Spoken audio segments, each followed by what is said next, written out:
también proporciona agua termal que encontramos en las tradicionales termas todo a lo largo del río Uruguay, desde Paysandú hasta Artigas, y desde hace relativamente menos tiempo del otro lado de la Argentina, en Colón, Concordia, todos esos lados. Así que esos han sido los dos usos conocidos. Estos dos usos conocidos, lo que han tenido como problemática han sido en las partes de recarga donde el agua empieza a entrar a esta capa arenosa, han sido los problemas de la extracción de agua para abastecimiento, para riego, con pozos que eventualmente estuvieran mal hechos, es decir, que no estuvieran debidamente aislados y que a los cuales entonces pudieran, como si fueran heridas en un cuerpo, pudieran entrar las contaminaciones provenientes de las ciudades, o sea, las aguas con alto contenido de nitratos, o en el caso de las ciudades, o los escurrimientos de fertilizantes y plaguicidas en el caso de las producciones agrícolas. Y en el caso de la parte termal, lo que han habido son algunas problemáticas de riesgo de sobreexplotación, ¿no? Sobre todo pensando en Salto, en un momento que vino una explosión así de cada hotel con un pozo, estaban uno al lado del otro y se empezaban a interferir. Sí. Ok. Esas son las problemáticas tradicionales.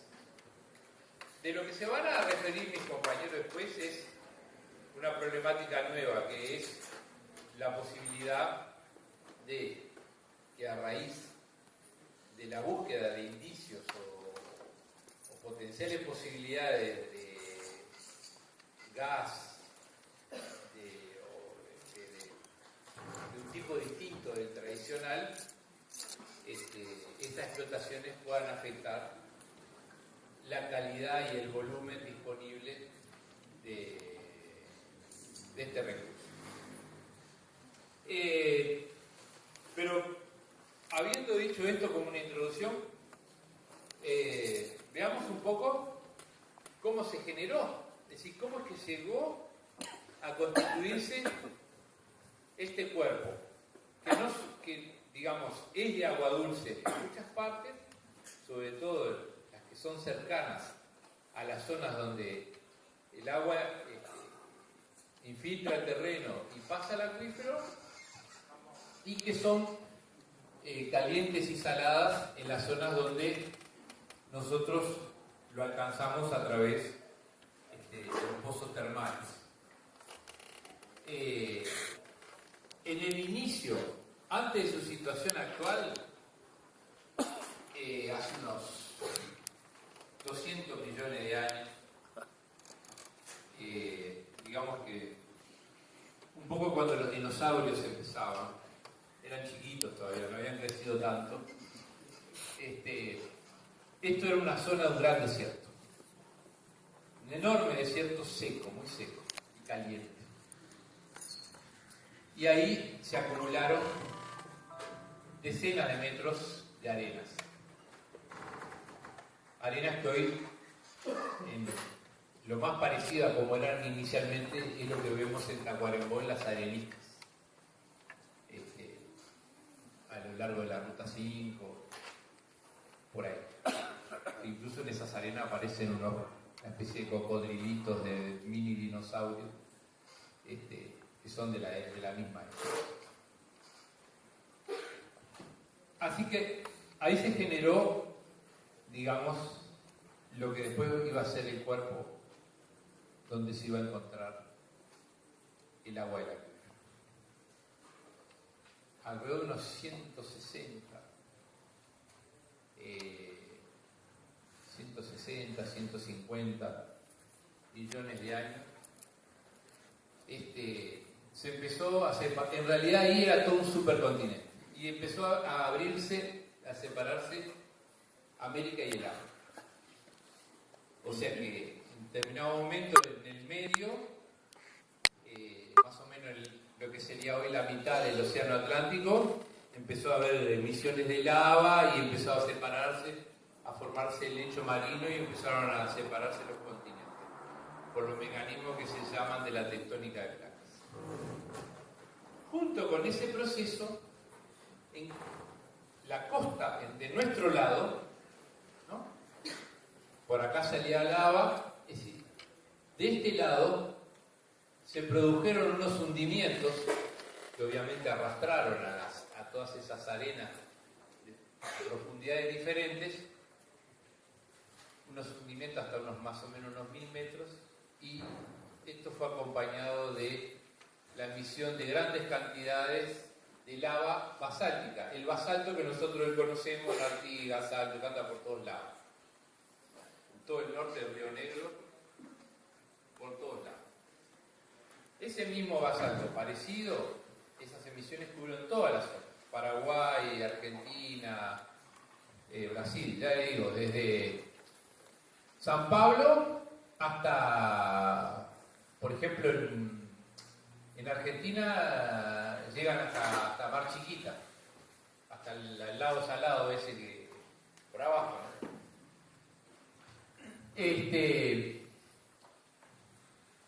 Se revela ahí está.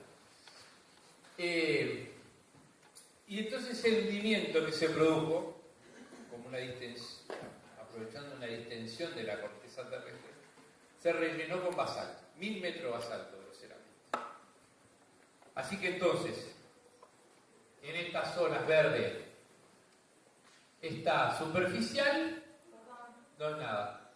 Y después se hunde así, hacia abajo, va cada vez siendo más espesa la capa de basalto, y sobre el río Uruguay tenés 1000 metros, 900 metros, 1000 metros.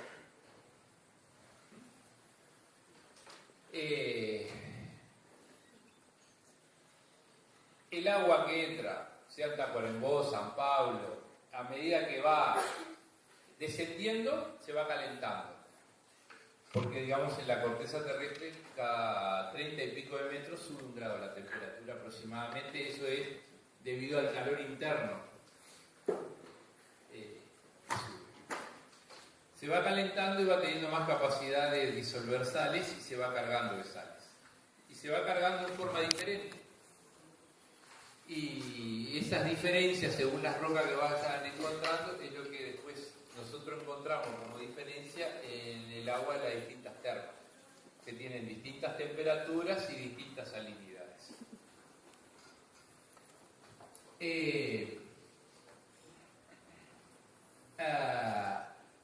A esto hay que agregarle que después de que toda esa capa de arena se hundió de forma diferente, quedó algunas aflorantes, otras hundidas, otras esencialmente recubiertas de basalto, siguieron pasando procesos y hubo fallas. Y así, por ejemplo, el río Uruguay es una falla.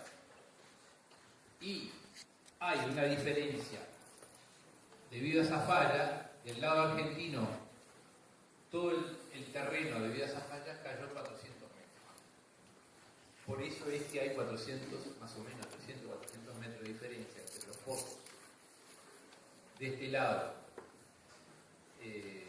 hecho para alcanzar la capa termal, con respecto a la del otro lado, que tienen que hacer pozos más profundos. Esa es la realidad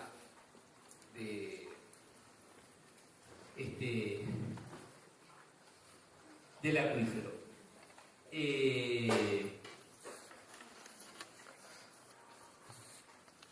Entonces, como decíamos, esta realidad de este acuífero, con esas diferencias, incluso diferencias regionales, como le decía, el agua de Guarillú no es como la de Arapey, y eso se debe a esas diferencias de rocas que se han encontrado. Finalmente llegamos a la situación actual. Zonas de recarga, zonas termales y los usos. Unos de abastecimiento, de riego, otros los usos termales. Con la problemática general de, en un caso, por el uso, sobre todo en el lado brasilero lo usan bastante, no es el único, de que si los pozos están mal hechos, pueden servir de vía para que acceda a la contaminación de ciudades o de producción agrícola al agua y la degrade, o sea en el caso del termalismo, que también puede llegar, si están mal hechos los pozos, a contaminaciones, puede haber problemas de sobreexplotación. Para dar una idea de los tiempos que el agua le lleva a recorrer dentro del sistema, por medidas que en algún momento hizo OCE usando isótopos radioactivos, teniendo en cuenta la cantidad del isótopo que había a la entrada del Tacuarembó por el contacto con el aire, y cuánto había del isótopo si uno tomaba el agua termal en, digamos, Guavillú, el tiempo entre que entra y llega al pozo termal, aproximadamente un número es 12.500 años. Le lleva 12.500 años al agua, después que entró, llegar hasta la zona del pozo termal. Una cosa importante que hay que decir, además, en este tema de preservar el recurso, es que una vez, si por algún motivo, sea una contaminación urbana o de otro origen, o sea una sobreexplotación, después que se generó el problema, es muy difícil de resolver, prácticamente imposible o muy caro. Es decir, y esto es válido en general para todo lo que son los acuíferos. Una vez que se contaminó, arreglarlo casi imposible o sumamente caro de resolver. Quizás habiendo hecho esta presentación, los colores significan un poco el tema, el grado de profundidad, ¿no? Claramente la parte más marrones son las partes más profundas, más calientes, que es de donde después tomamos el agua termal, y las partes verdes serían las zonas de recarga. Por supuesto que la zona de San Pablo, digamos, esto que hablábamos de la contaminación urbana e industrial es una realidad, no es simplemente una hipótesis, porque digamos sabemos que en el estado de San Pablo es uno de los grandes problemas que tiene, que es junto con la gran industrialización, es también que han hecho una contaminación masiva de todos los tipos de fuentes de agua disponibles en la zona, tanto las superficiales como las subterráneas.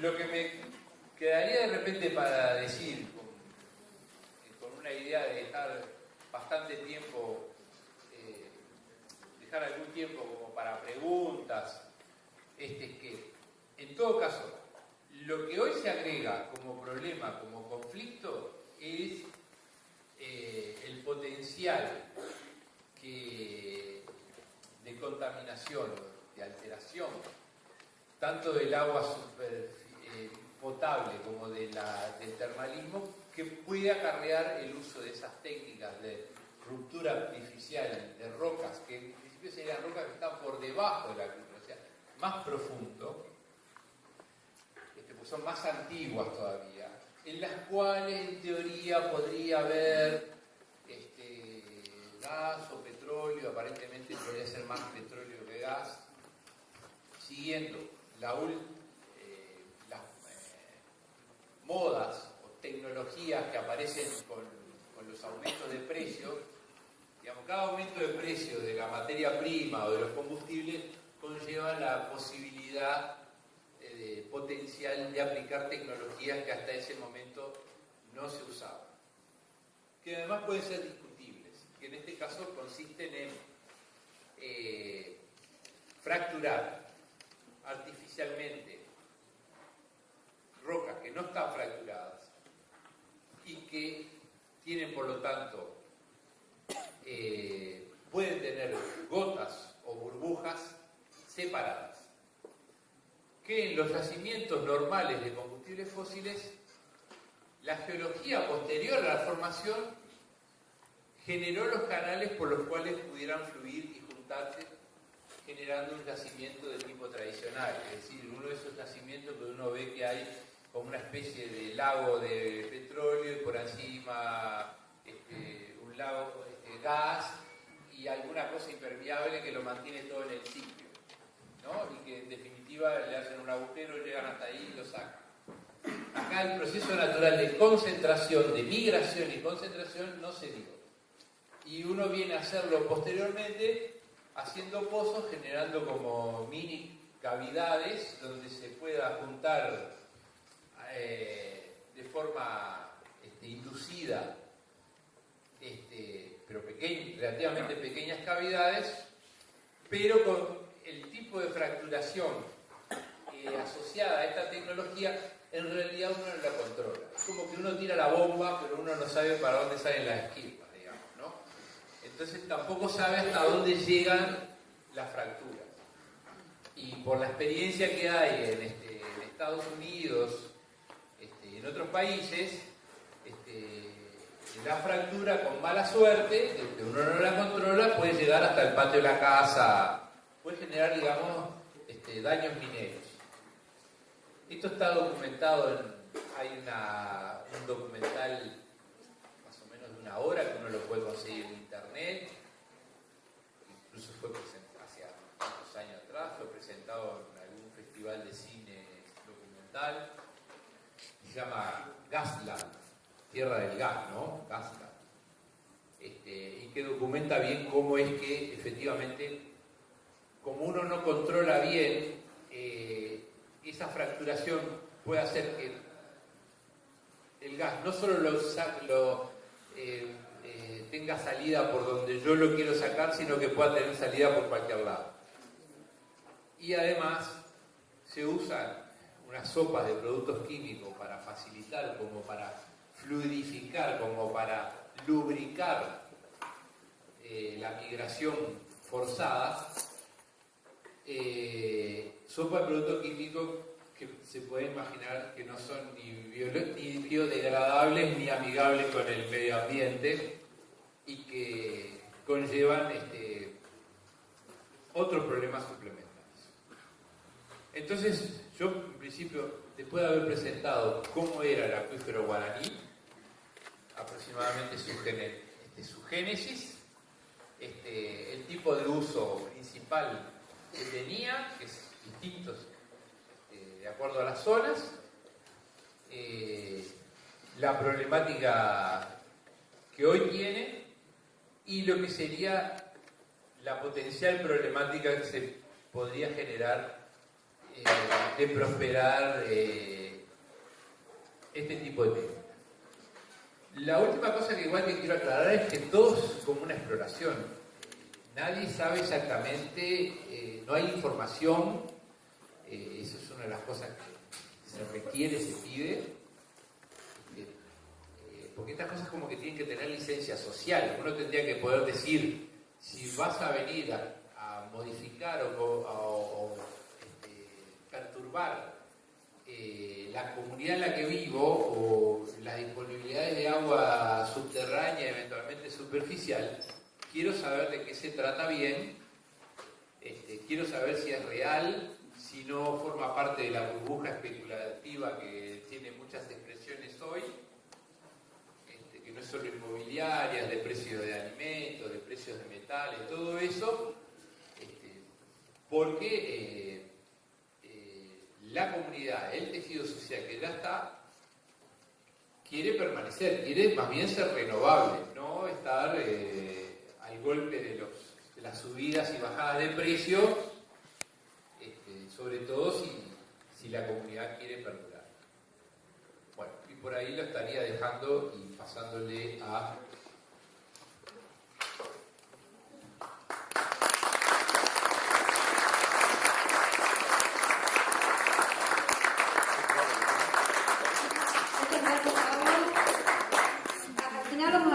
Una rueda de preguntas para todas las dudas que se nos vayan presentando. También hoy nos acompaña, no me lo noté porque me olvidé en los nervios del principio, Antonio Graciano de la Casa Bertolt Brecht, que junto con la Comisión Nacional del Agua están apoyando el evento de hoy que estamos compartiendo acá esta tarde también. No me quería olvidar. Otra cosa que no me puedo olvidar es que la gente de la Quinta Avenida, de Avenida Salto, ahí enfrente a las fábricas, nos convidó con unos almuerzos para la gente que venía, que llegaba y que le queremos agradecer gentilmente y que nos están ayudando de esto. Agradecer también a la Junta Departamental, Edile Silva, Pesorno, están presentes, estudiantes y docentes de UTU que también están presentes, a la Escuela 107, los alumnos de sexto año de esa escuela, a estudiantes y docentes del ITS y el IFD, a la Asamblea Popular Ambiental de Colón, de la Ruta 135, que también están acá, muy bien, compañeros de la Villa de Enfrente, que están también en esta lucha, y también nos está acompañando Carlos D'Amico del Ministerio de Desarrollo. Nos acaban de pasar esta hojita, y les paso con Víctor Bacheta, periodista ambiental, que va a seguir charlando de este tema. Muchas gracias.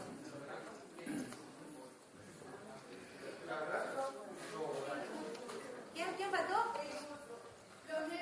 Justo Poppy me pasó la hojita, que es docente de la Escuela Granja, y se olvidó de anotar. Mira, me pasó todas las anotaciones y se olvidó. El bachillerato de la Escuela Granja, que ya están allá atrás, fueron los primeros.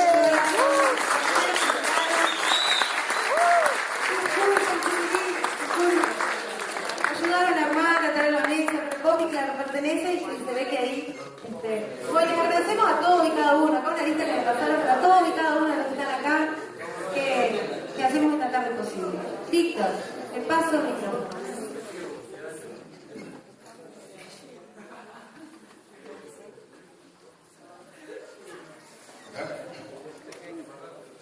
Bueno, buenas tardes.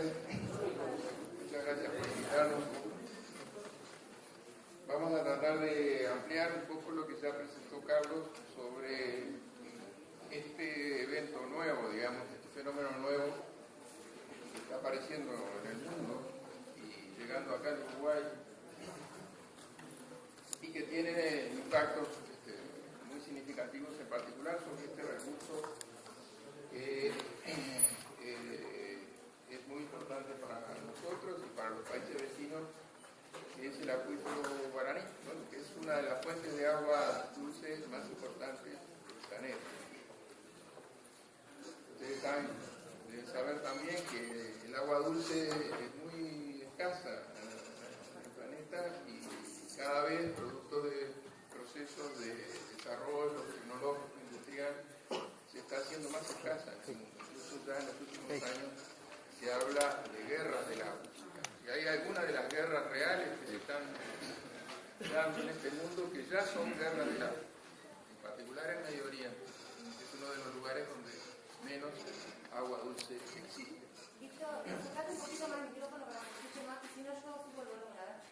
Nosotros tenemos la suerte, un privilegio de tener este recurso bajo nuestro suelo, justamente poniéndonos en contraste con la suerte o el destino de otros países del planeta. Acá lo que está precipitando esto, este fenómeno nuevo, es lo que se ha llamado el pico del petróleo. O sea, esta es la generación, la civilización del petróleo, de los combustibles fósiles. Todo lo que prácticamente hoy se desarrolla en términos energéticos y que depende de la energía está sustentado en esas lagunas de petróleo y de gas natural que se han extraído, han estado extrayendo a un ritmo cada vez más acelerado en las últimas décadas.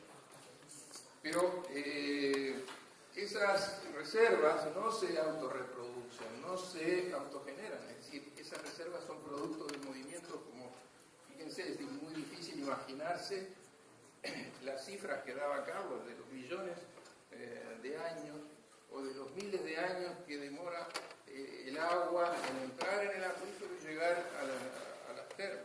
O sea, para nosotros es prácticamente imposible imaginar eso. Bueno, las reservas de petróleo y de gas natural, en la forma tradicional que se ha extraído hasta ahora, se acaban. Es decir, no son infinitas, son reservas producto de movimientos geológicos de millones de años, que se generaron por sedimentos biológicos que pasaron al interior de la corteza terrestre, y llega un momento que se tienen que acabar, máxime con el ritmo desenfrenado de consumo energético que ha producido esta civilización. Entonces ya desde hace algunos años se viene hablando del pico del petróleo, y se considera que hoy ya lo hemos pasado. ¿Qué quiere decir? ¿Qué es el pico del petróleo? No quiere decir que el petróleo se acaba mañana. Quiere decir que ya las reservas existentes no permiten mantener el ritmo de crecimiento de consumo de energía que tiene esta civilización actualmente. Y que a partir de ese momento, o sea, va a llegar un momento que se va a acabar, pero todavía podemos estar lejos, podemos estar tal vez 30, 50 años de que esas reservas se acaben. Pero ya lo que es claro es que no pueden mantener, abastecer el ritmo de crecimiento que tiene prevista la civilización actual en el consumo de energía. Esto es por lo que este profesor, que es un especialista en temas energéticos, un profesor estadounidense, dice así: en términos energéticos, estamos entrando ahora en un mundo cuya aciaga naturaleza todavía no comprendemos bien. Este cambio fundamental ha venido dado por la desaparición del petróleo relativamente accesible y barato. El petróleo se podría considerar accesible y barato era ese que se encontraba en esas cuencas o en esas burbujas en el fondo de la corteza, que simplemente se extraían por una perforación vertical, y la presión las hacía subir casi que naturalmente. Ese es el petróleo fácil. El tipo de petróleo que permitió una expansión sorprendente de la riqueza global durante los últimos 65 años, y la creación de innumerables comunidades suburbanas basadas en el automóvil. Ese petróleo casi ha desaparecido.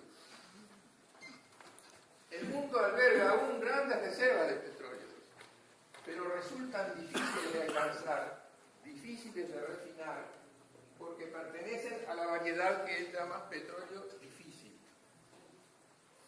Las llamadas reservas no convencionales, hoy se habla mucho de hidrocarburos no convencionales, refiriéndose a ellos, pueden explotarse, pero al precio a menudo escandaloso, no solo en dólares, sino también en daños al medio ambiente. Este es el concepto fundamental. Y es en este contexto que en las últimas décadas surge en Estados Unidos una tecnología que es la tecnología de fracturación hidráulica, a la que Carlos se refería, y que introduce un proceso nuevo que ahora vamos a explicar.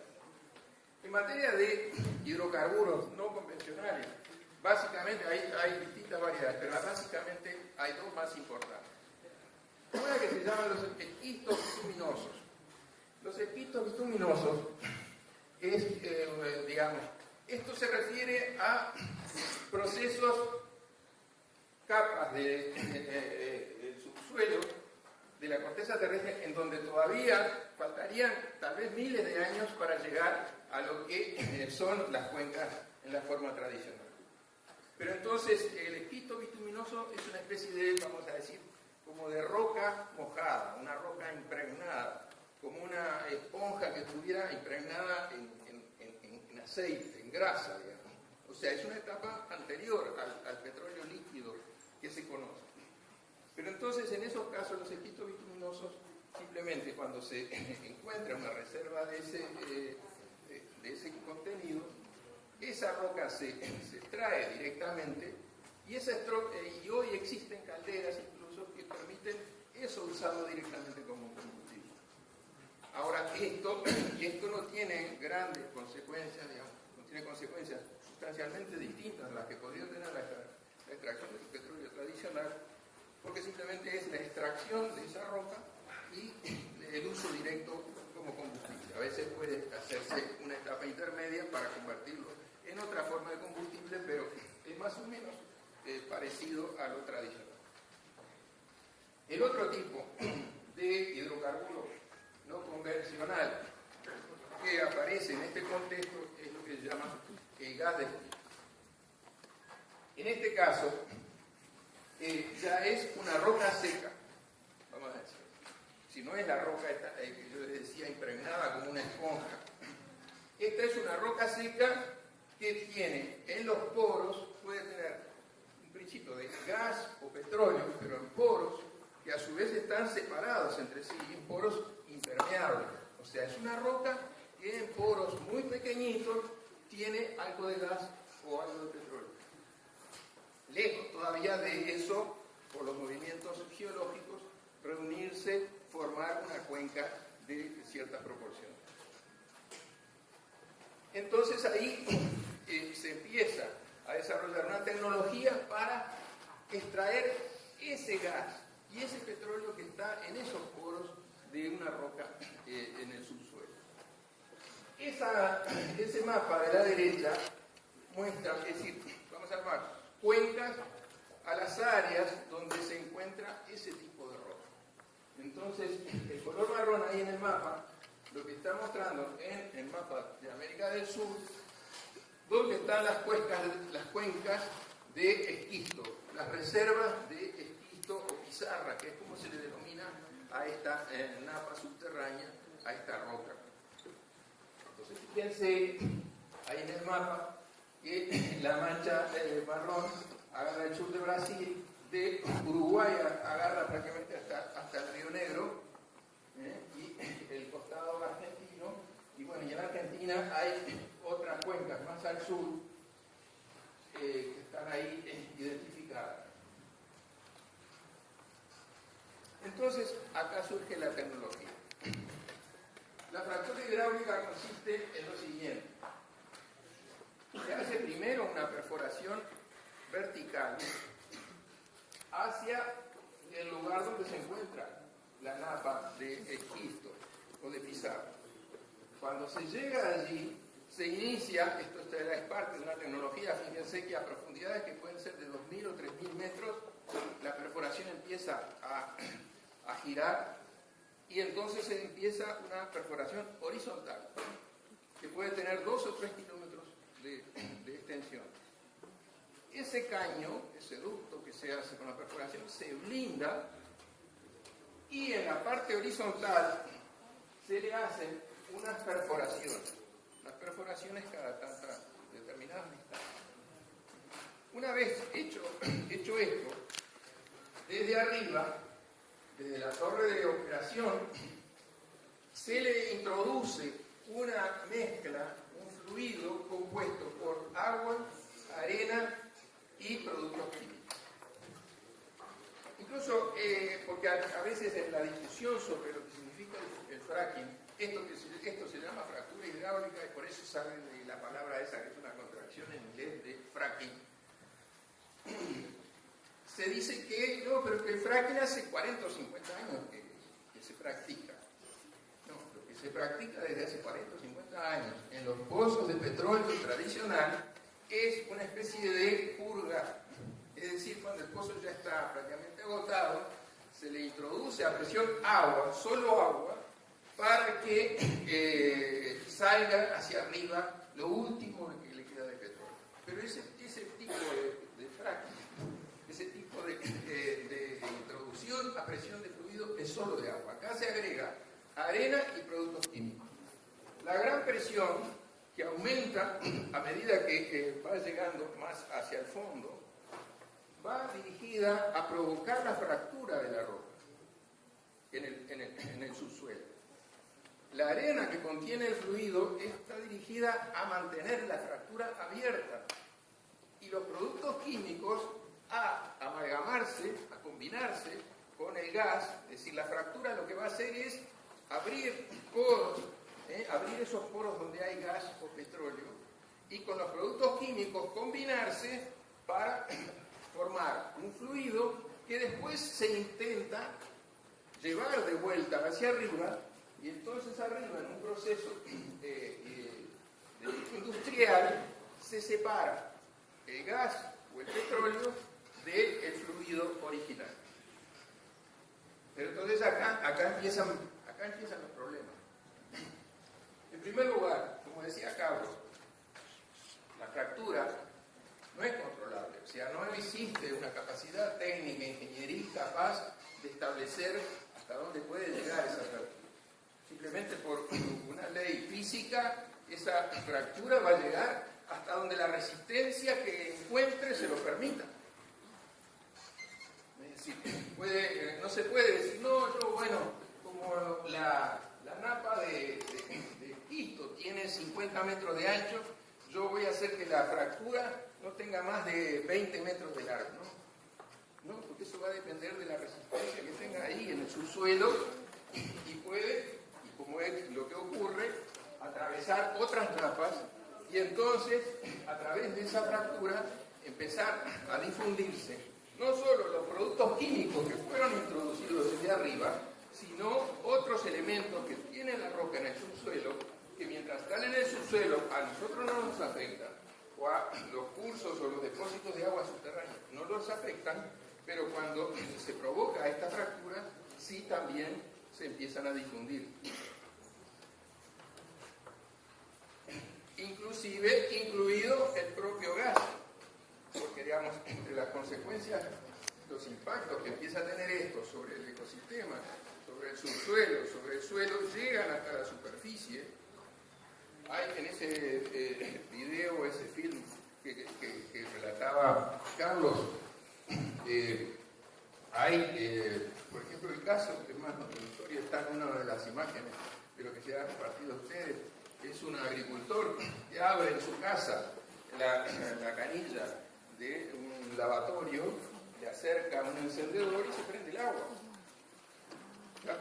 Se han encendido lagunas, han explotado, en Estados Unidos estamos hablando, han explotado pozos de agua comunes y corrientes de un establecimiento agrícola tradicional.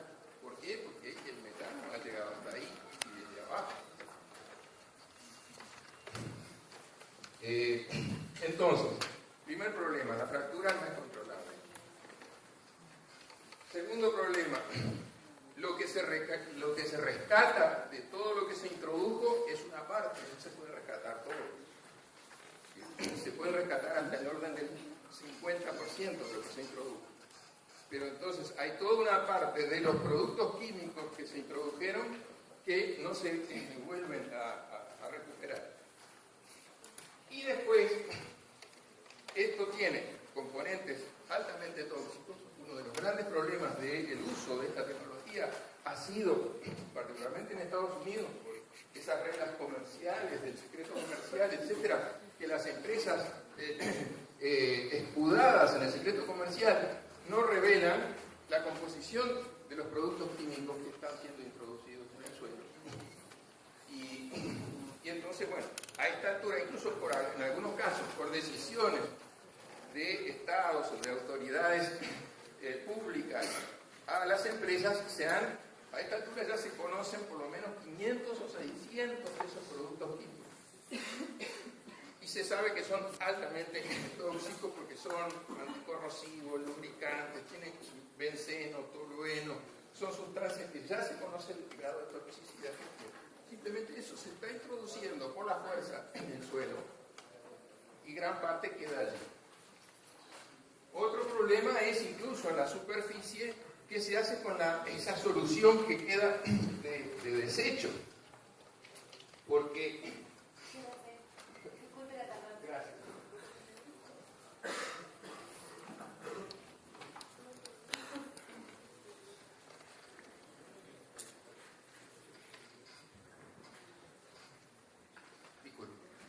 Esta solución que queda arriba, al separar el gas o el petróleo que se obtuvo del fluido, del conjunto del fluido, queda una solución de desecho que está formada por esos productos químicos originales que se introdujeron, más otras cosas que recogieron en el camino.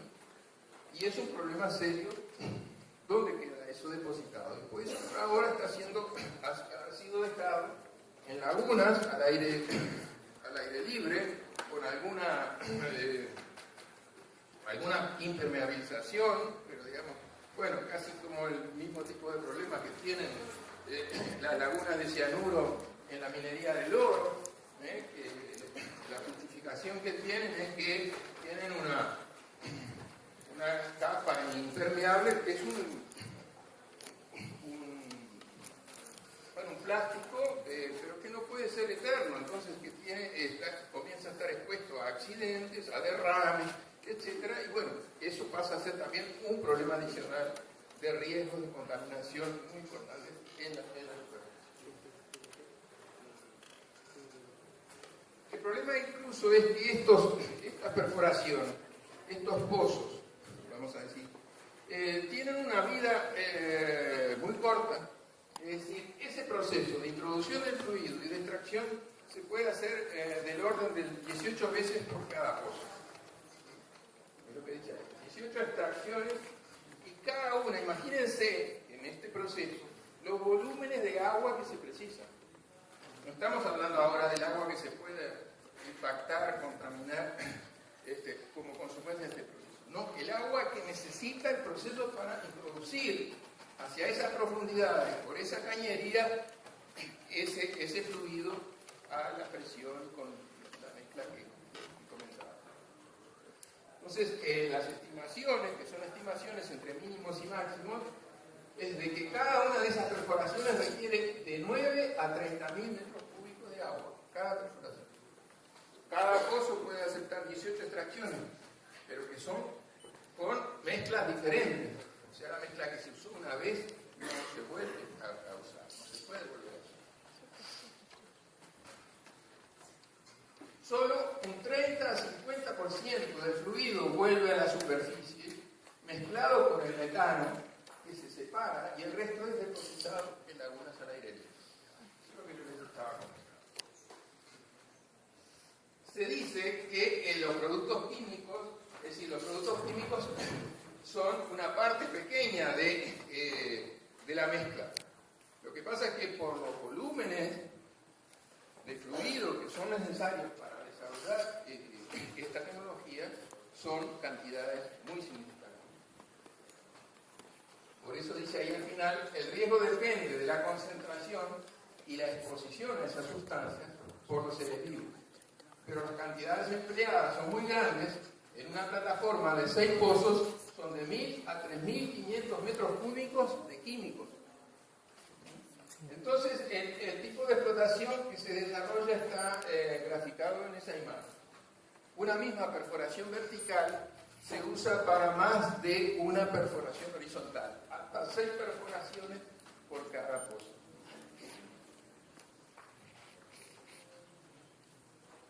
Entonces, los impactos que esto ya ha tenido, que no lo necesitamos probar nosotros, están allí sintetizados. Hay un sobreconsumo y agotamiento de fuentes de agua que naturalmente entran en competencia con los otros usos existentes y que ya para esos otros usos existentes ya estamos teniendo algunos problemas. Contaminación del suelo, de aguas superficiales y subterráneas y del aire por operación y accidentes. Además, en estos pozos ha habido accidentes de manipulación de distintos tipos y de distintas peligrosidades. Terremotos por operación y depósito de residuos. Lugares en los Estados Unidos donde no había históricamente condiciones para sismos, se han producido sismos en consecuencia de esta tecnología. Es decir, naturalmente, se está fracturando la roca en el subsuelo. Se están afectando fracturas naturales que existen en el subsuelo y en algunos lugares más sensibles se empiezan a producir movimientos. Mayores emisiones netas de carbono a la atmósfera y el enlentecimiento de la inversión en energías limpias. Uno de los argumentos, ¿qué pasó acá? Cuando empezó a reconocerse la evidencia ya del pico del petróleo que yo les contaba al principio, entonces hubo en primer momento una tendencia, bueno, va a haber que empezar a usar otras fuentes de energía. Hasta hubo un estímulo a empezar a desarrollar energías que en realidad se tendrían que haber desarrollado desde hace tiempo, que son mucho más limpias que el uso de los combustibles fósiles, que el uso del petróleo. La energía solar, la energía eólica, la energía incluso de las represas. Entonces hubo en primera instancia y se pensó positivamente que el paso del pico del petróleo por fin estaba anunciando el fin de la era de los combustibles fósiles y íbamos a empezar como civilización a ser más educados por nosotros y por el medio ambiente. Pero apareció esta tecnología y como las grandes petroleras del mundo son las que dominan además el uso también inclusive de las tecnologías limpias, porque cuando han aparecido formas limpias de uso, de desarrollo tecnológico, los que las compran son esas mismas empresas petroleras y ellas son las que controlan cómo se va usando la inversión y cómo se van gastando los recursos. Y mientras ellos tengan toda una infraestructura destinada al petróleo fósil, hasta que no se saque la última gota de eso, no lo van a abandonar y no nos van a permitir a nosotros que lo abandonemos. Entonces, el gas y el petróleo no tradicional o no convencional les es más útil hoy por hoy para ellos, mientras tiran para adelante las otras tecnologías. Entonces, esto ha traído como consecuencia un enlentecimiento, que se dice al final, de la inversión en energías limpias. Y hasta se usa como argumento que el gas que se trae por medio de la fractura hidráulica, el gas de esquisto, como el gas natural es menos contaminante que el petróleo, como que esta tecnología tendría un componente positivo de permitirnos usar, consumir más gas natural que es menos contaminante que el petróleo. El problema aquí es claro que el consumo del gas natural es menos contaminante que el petróleo. El problema acá está en la tecnología para extraerlo. Lo que aquí es altamente contaminante e incluso emite mayores emisiones de carbono que otras tecnologías, es la extracción bajo esta tecnología. Es decir, el costo, el impacto de la tecnología es lo que la hace mucho más nociva que todo lo conocido hasta ahora. Claro, entonces, pero esto se combina no solo con intereses económicos, sino con intereses políticos de gran porte, de gran tamaño. Fíjense, ahí en las manchas negras, ese es el mapa del globo. Las manchas de ese marrón oscuro son las reservas de esquisto, de hidrocarburos no convencionales, hasta hoy descubiertas o hasta hoy timadas en el río.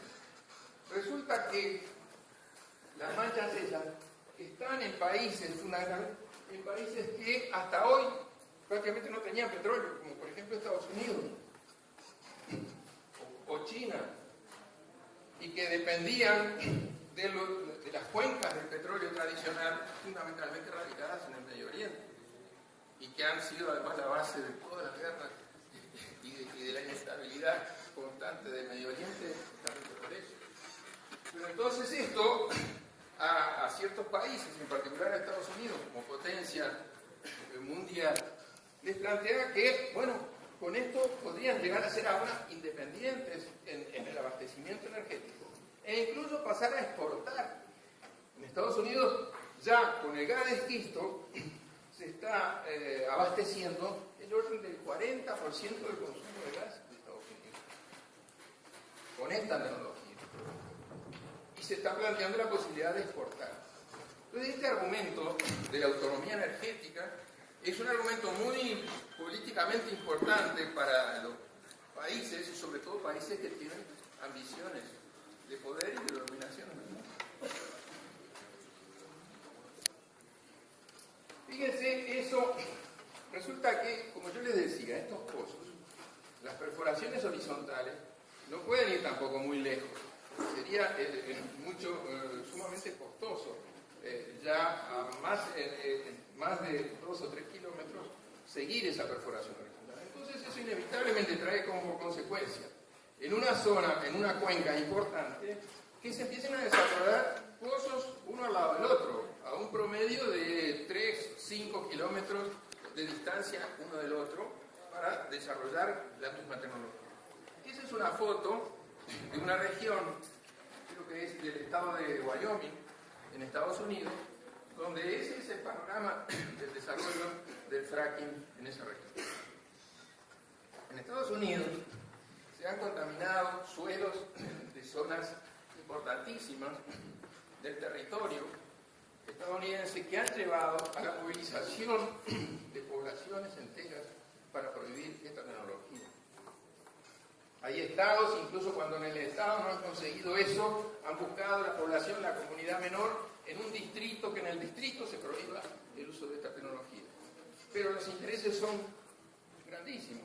Las comunidades están peleando contra la Chevron, contra la Exxon, que son las grandes petroleras mundiales. Y entonces hay una lucha desigual, naturalmente, pero donde la sociedad, la comunidad, busca defenderse de los impactos de esto, porque simplemente el terreno se les destruye, digamos, y no tienen posibilidades de seguir sustentando su vida en ese lugar.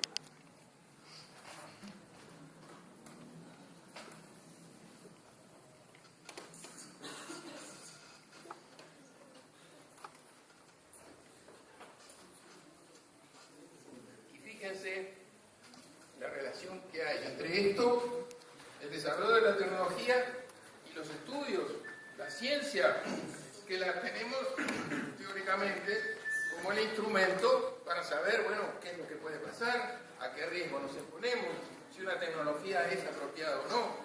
Bueno, en Estados Unidos mismo, la EPA, que es la Agencia de Protección Ambiental del país, hasta el día de hoy, cuando esto lleva ya más de una década desarrollado en Estados Unidos, hasta el día de hoy no tiene completado un estudio científico sobre los eventuales impactos negativos de esta tecnología.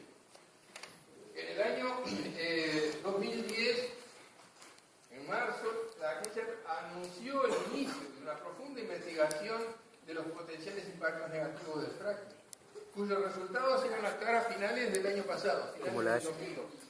A finales del 2012 emitió un comunicado diciendo que no iba a poder tener eso. Entonces llevó incluso a una revista científica en Estados Unidos a decir que la tecnología había superado ampliamente el conocimiento sobre la misma. O sea, que es la inversión de los valores. Porque acá, incluso las conferencias internacionales sobre medio ambiente que se hacen, se habla permanentemente del principio de precaución. ¿Qué dice el principio de precaución?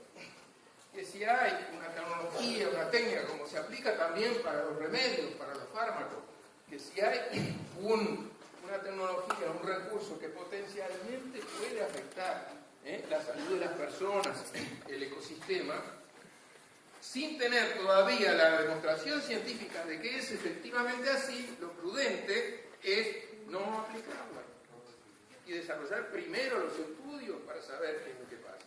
Bueno, acá hoy se hace al revés.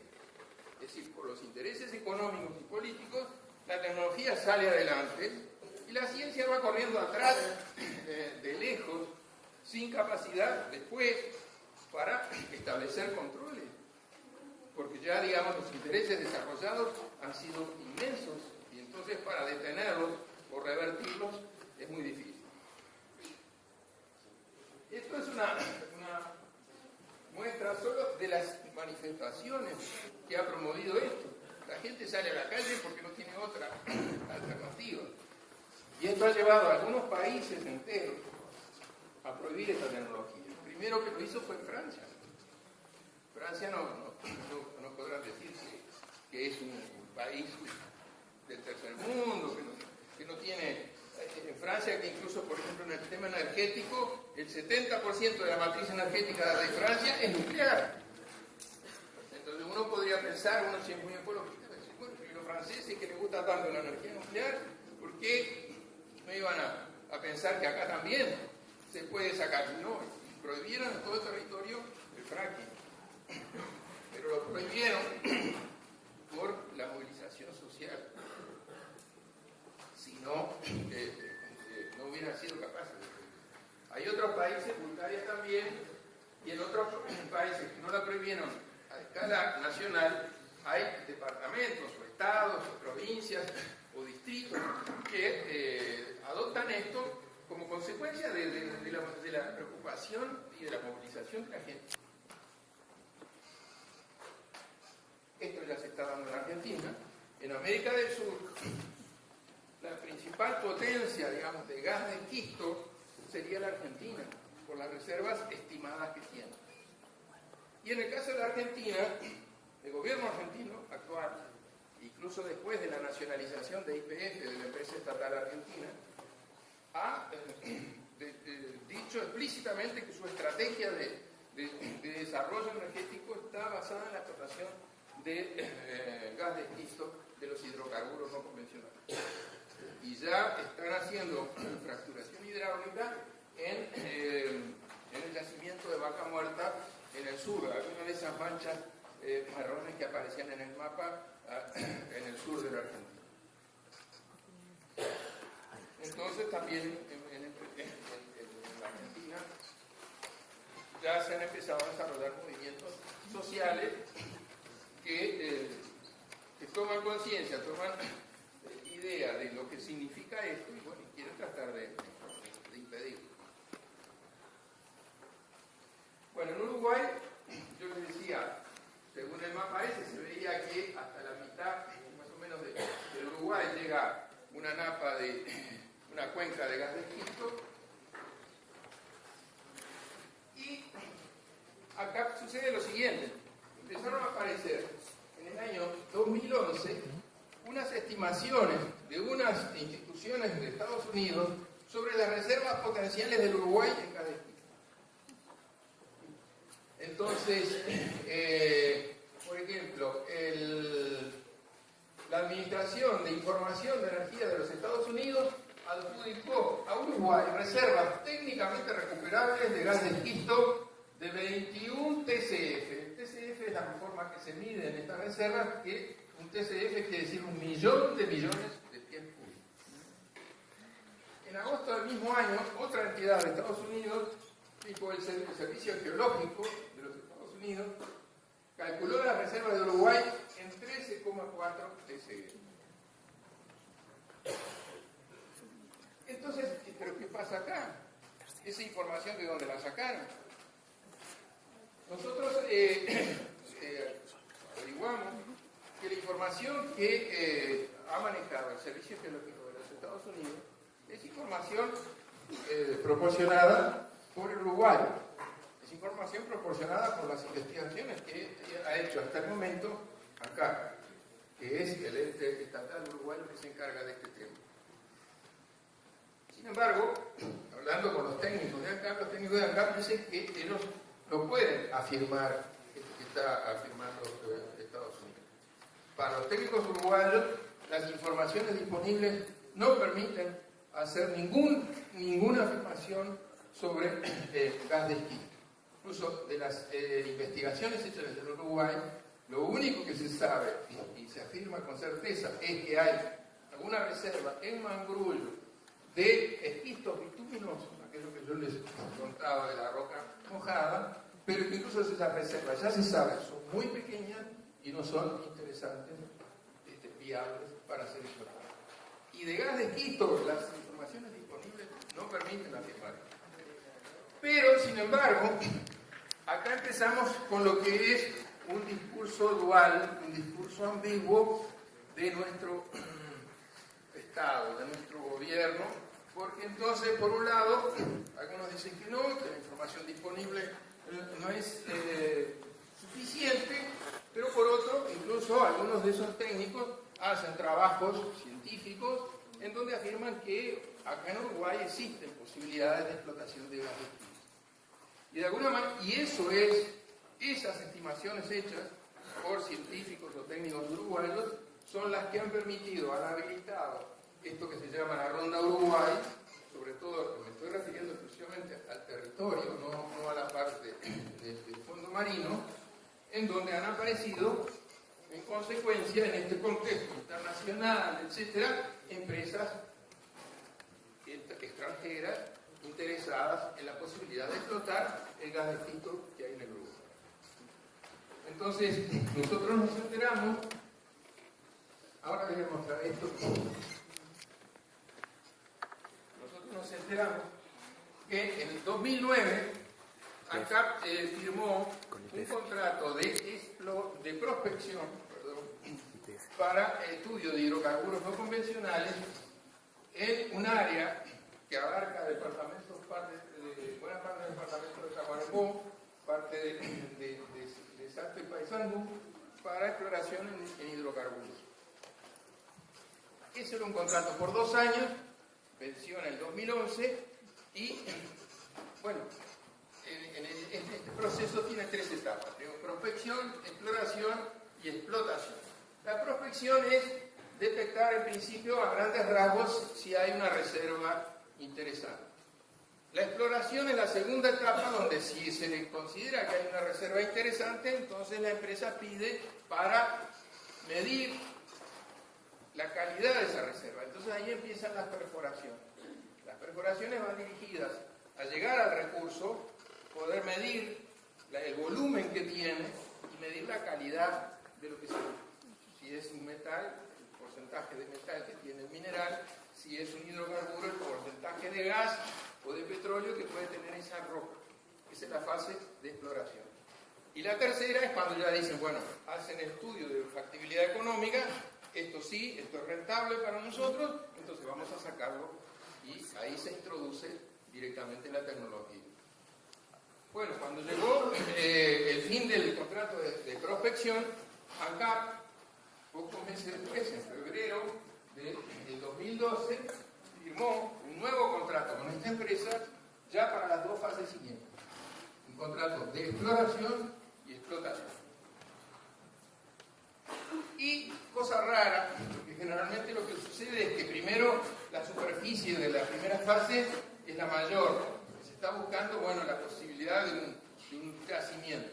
Después, cuando se pide para la segunda fase, ya, bueno, si se detectó que el yacimiento es acá, entonces ya la superficie que se solicita y que se concede es menor. Y después, por último, en el lugar donde se va a explotar todavía puede ser menor. Pero acá, extrañamente, fue al revés. En el primer contrato con Suepa, ANCAP lo concedió para un área de 1 millón de hectáreas. Y en el segundo contrato, ya de exploración y explotación, por 1.400.000 hectáreas, casi 1,5 millones de hectáreas. A eso se sumó ahora, pues, que ANCAP también tiene firmados contratos con YPF, que es la empresa estatal de Argentina de combustible, que es la mancha violeta que está allá arriba. Los cuadriculados amarillos es el área cubierta por Suepa, que es la empresa estadounidense, y el violeta es el área cubierta por YPF. Bueno, sabemos que YPF trabaja con esta tecnología, y Suepa, que es una empresa norteamericana, surge justamente en el contexto de esta nueva tecnología, y su especialidad es el fracking. Tanto es así que Suepa tenía títulos de prospección en Francia, y cuando Francia determinó la prohibición de la tecnología en su territorio, se retiró esos títulos, porque esta empresa simplemente no tiene otra tecnología alternativa que ofrecer.